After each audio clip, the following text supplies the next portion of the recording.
Battery চালিত autorickshaw ও মোটরসাইকেলে চালকদের দাবির মুখে আয়কর অর্ধেকে নামিয়ে আনার পরিকল্পনা করছে জাতীয় রাজস্ব বোর্ড এনবিআর। এসব বাহনকে গণপরিবহন বিবেচনায় কর হার কমাতে চায় রাজস্ব বোর্ড। নিয়মিত কর দেওয়ার পর নতুন করে অগ্রিম আয়করের সিদ্ধান্ত চাপে ফেলবে বলে মনে করেন বাইকাররা।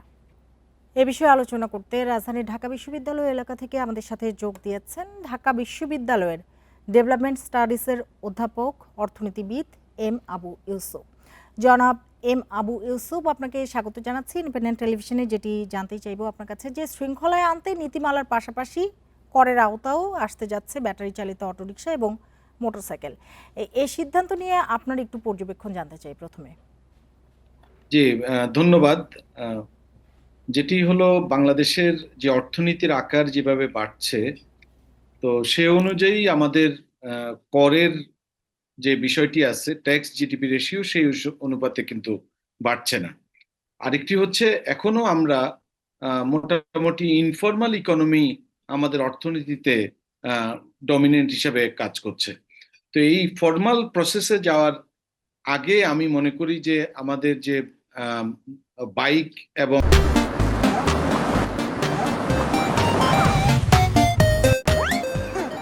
থ্রি হুইলারের যে করের আওতায় যে আনার কথা বলা হচ্ছে, আমরা এমনি পুরো অর্থনীতিটিকেই অনেকদিন থেকে বলা হচ্ছে যে আমাদের ট্যাক্স নেট বাড়িয়ে কিভাবে ফিসক্যাল স্পেসটা বাড়ানো যায়। যেহেতু আমাদের ফিসক্যাল স্পেসটা সীমিত, সরকারের কাছে ফিসক্যাল স্পেস বাড়ানোর কোনো বিকল্প নেই। ফিসক্যাল স্পেস বাড়ানোর একটা অন্যতম মাধ্যম হচ্ছে যে আমরা কিভাবে ট্যাক্স নেটটা বাড়াতে পারি।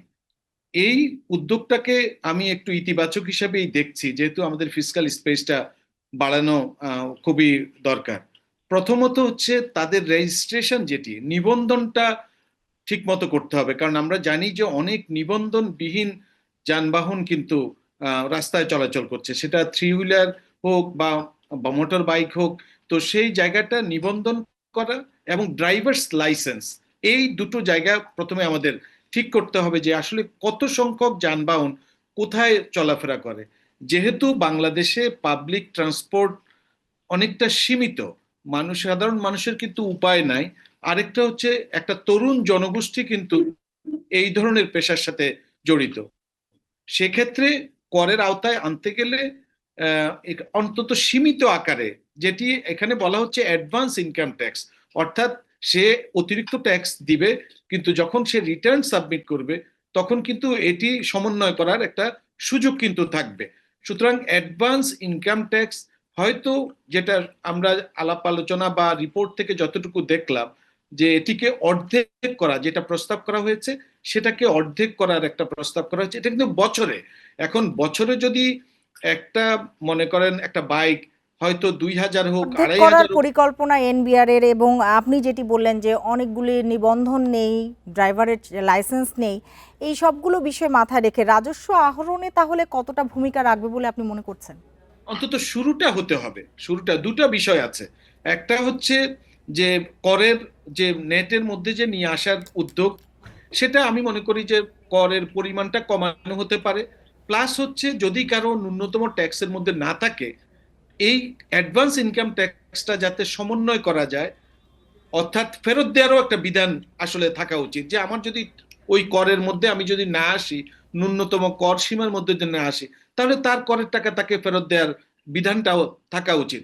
আরেকটি হচ্ছে যে, এই যে করের যে বলা হচ্ছে যে সরকারের পক্ষ থেকে যে অর্ধেক করতে পারে, এটি আসলে ধীরে ধীরে, অর্থাৎ মানুষকে কর দেওয়ার প্রবণতাটা থাকতে হবে। না হলে কেউ যদি কর না দিতে চায়, তাহলে সরকার কিভাবে ফিসক্যাল স্পেস বাড়াবে, এডুকেশন, হেলথ, কর্মসংস্থান, সামাজিক সুরক্ষায় সেখানে কিভাবে খরচ করবে।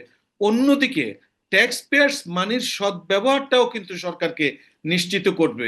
আমরা চাই না যে আমাদের করের টাকা দিয়ে কেউ লন্ডনে গিয়ে চিকিৎসা নেক, সে বিদেশে গিয়ে চিকিৎসা নেক, কোনো সরকারি কর্মকর্তা হোক অথবা যেই পজিশনে হোক। করের যে ট্যাক্স পেয়ার্স মানির যে সদ্ব্যবহারটা, সেটা যাতে জনকল্যাণে যাতে ব্যবহৃত হয়, সেই জায়গাটাও কিন্তু নিশ্চিত করতে হবে। আমাদের সিকিউরিটি বলেন, আমাদের সোশ্যাল সার্ভিস বলেন, সেই হেলথ সার্ভিস বলেন, সেই জায়গাগুলোও কিন্তু, অর্থাৎ নাগরিকরা কর দিবে যখন দেখবে যে করের একটা সদ্ব্যবহার হচ্ছে, সেখানে অ্যাকাউন্টেবিলিটি, ট্রান্সপারেন্সির যে বিষয়গুলো আছে সেগুলোও কিন্তু তারা নিশ্চিত পাচ্ছে, করতে তাহলে হবে। নিশ্চয়ই উদ্বুদ্ধ হবে। আরেকটি বিষয় যে ব্যাটারি চালিত অটোরিকশা কিন্তু এমনিতেই প্রশ্নবিদ্ধ, কর আরোপের পর তাদেরকে কি বৈধতা দেয়া হচ্ছে না? এক নাম্বার হচ্ছে যে এখনো কিন্তু তাদেরকে স্বীকৃতি দেওয়ার বিষয়টি কিন্তু আসলে এখানে কিন্তু বিভিন্ন ধরনের আলোচনা হচ্ছে যে আসলে তারা বৈধ যানবাহন কিনা। কিন্তু শহর এলাকায় যেইভাবে আরবানাইজেশন হচ্ছে, আমাদের পাবলিক ট্রান্সপোর্ট, সরকারের উচিত হচ্ছে গণপরিবহনকে স্ট্রেংথেনিং করা।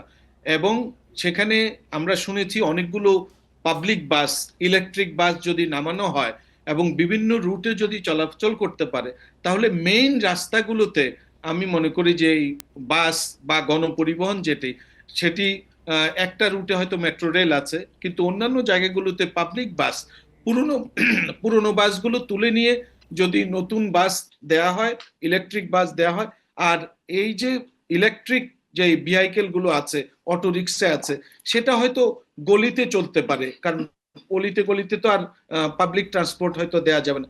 এগুলো ধীরে ধীরে, তবে আগে ঠিক করতে হবে যে কারা চলতে পারবে, কোন ধরনের অটোরিকশা চলতে পারবে। এখন যেমন অনেক ভ্যারাইটিস অটোরিকশা কিন্তু চলছে, এগুলো রাস্তায় আসলে চলাচলের উপযোগী কিনা সেই জায়গাটাও, এবং ড্রাইভার্সদেরও আসলে একটা প্রশিক্ষণের বিষয় আছে, তাদেরও আসলে একটা জি, বুঝতে লাইসেন্সের পেরেছি। বিষয়, আপনার একটা বক্তব্য অনুমোদনের স্পষ্ট। বিষয় আছে। জনাব আবু ইউসুফ, আপনাকে অনেক ধন্যবাদ আমাদের সাথে যোগ দেওয়ার জন্য, সময় দেওয়ার জন্য।